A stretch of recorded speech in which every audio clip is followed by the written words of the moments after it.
Oi, gente, tudo bem com vocês? Saúde, paz.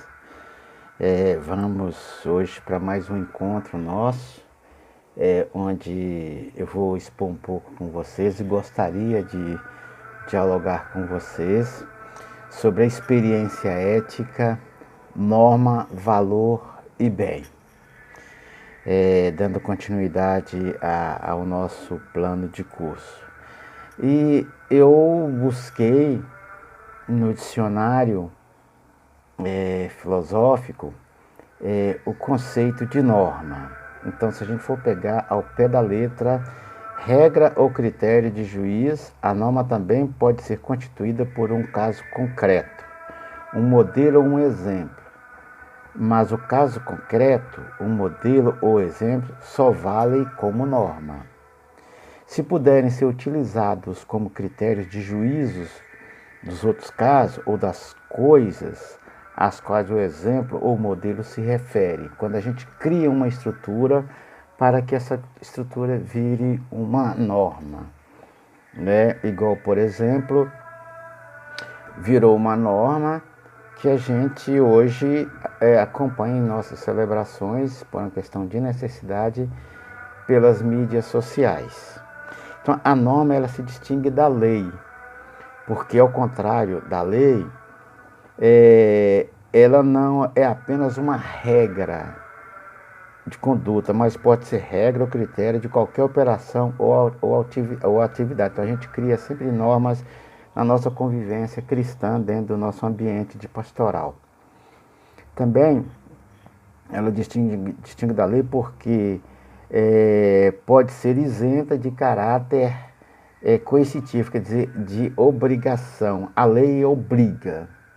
A lei hoje municipal nos obriga, né, a andar de máscaras na rua. Tem aí cidades que multam, né, tem cidades que não. Então, isso é lei. Porque pode ser isenta de caráter coercitivo, a norma. A lei é uma obrigação. Por exemplo, uma norma de costume torna-se lei, se torna coercitiva em virtude de uma sanção pública. Aí a gente começa com uma norma simples e a coisa complica e por isso vira lei. Igual, por exemplo, no início da pandemia, muitas pessoas usavam máscaras por orientação e de repente passa a virar lei. Então a norma sai do campo da norma e vira no campo da lei. E quando a gente usa a palavra coercitiva, de obrigação. Mas vamos entender isso aqui dentro de uma ética cristã.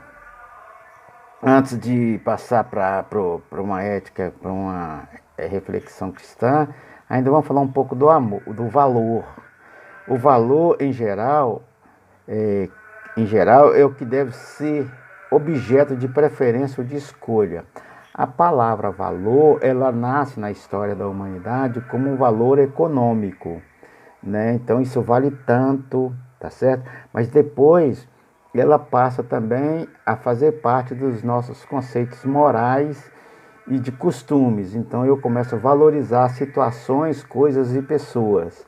Então ele sai do campo econômico e vem também para o campo social, embora permaneça também aí o campo econômico. Então, desde a antiguidade, essa palavra foi usada para indicar a utilidade ou preço, como eu estou falando, dos bens materiais, a dignidade ou mérito das pessoas.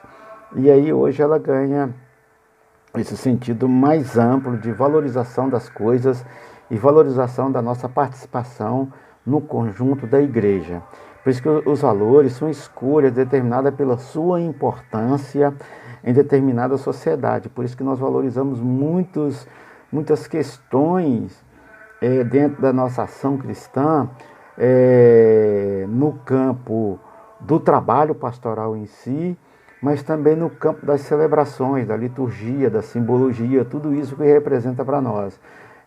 Por exemplo, para nós tem um valor significativo esta imagem aqui, né? Uma imagem de Nossa Senhora Aparecida. Para uma outra religião, ele não dá esse valor, mas nós damos esse valor. Ainda mais nós aqui no Brasil, damos um enorme valor religioso para essa imagem.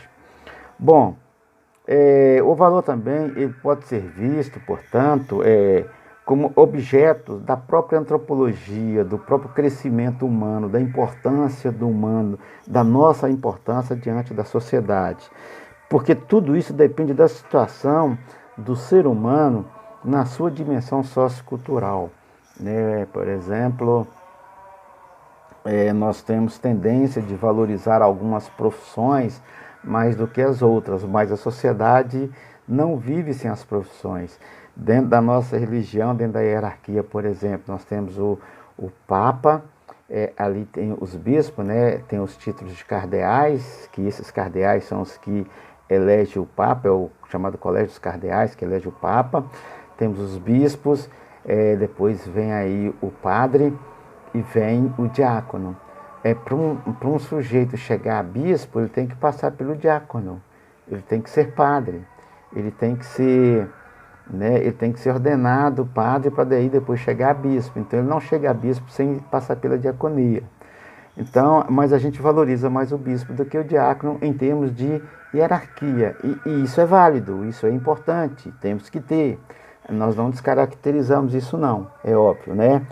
Então, por isso que é necessário a gente trazer presente essa estrutura do valor para junto da nossa sociedade, para junto da nossa convivência religiosa.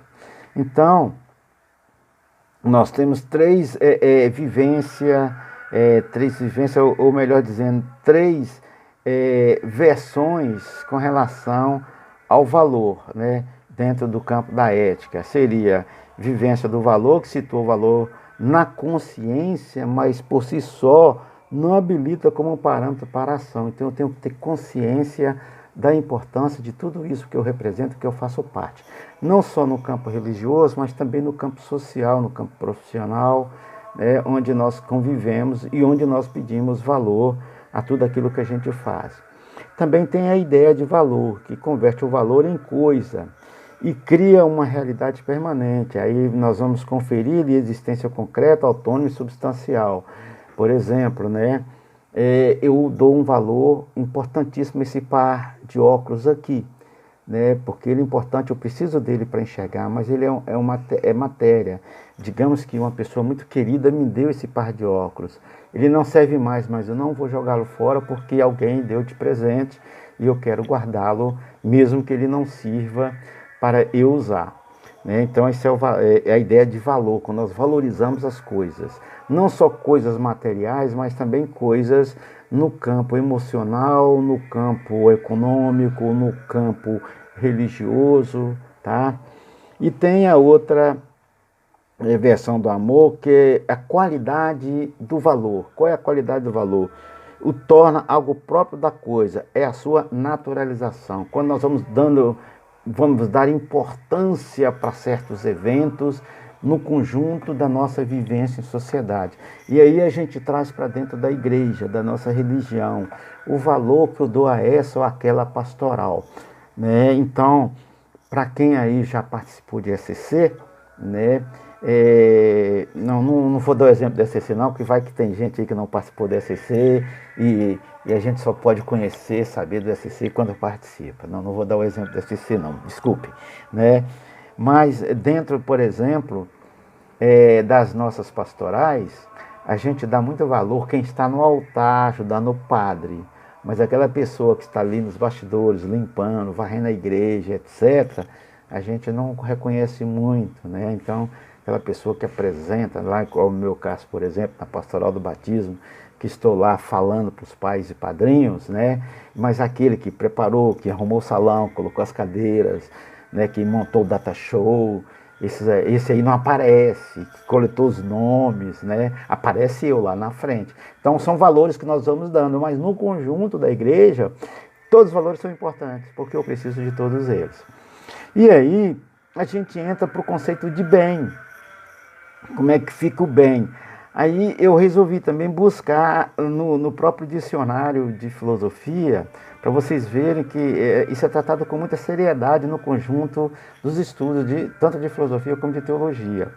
Em geral, tudo que possui valor, preço, dignidade, a qualquer título, isso é um bem. Na verdade, bem é a palavra tradicional para indicar o que é na linguagem moderna, o que se chama valor. Então, tudo que eu valorizo como positivo, isso é um bem. Quando eu não valorizo, isso não passa a ser um bem, tá certo? Mas o que é o bem?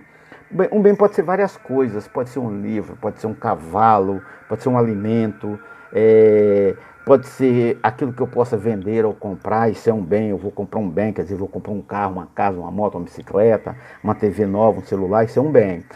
Mas o bem também é beleza, faz a gente estar bem, né? É dignidade, né? Uma virtude humana. O bem também é isso, uma virtude humana.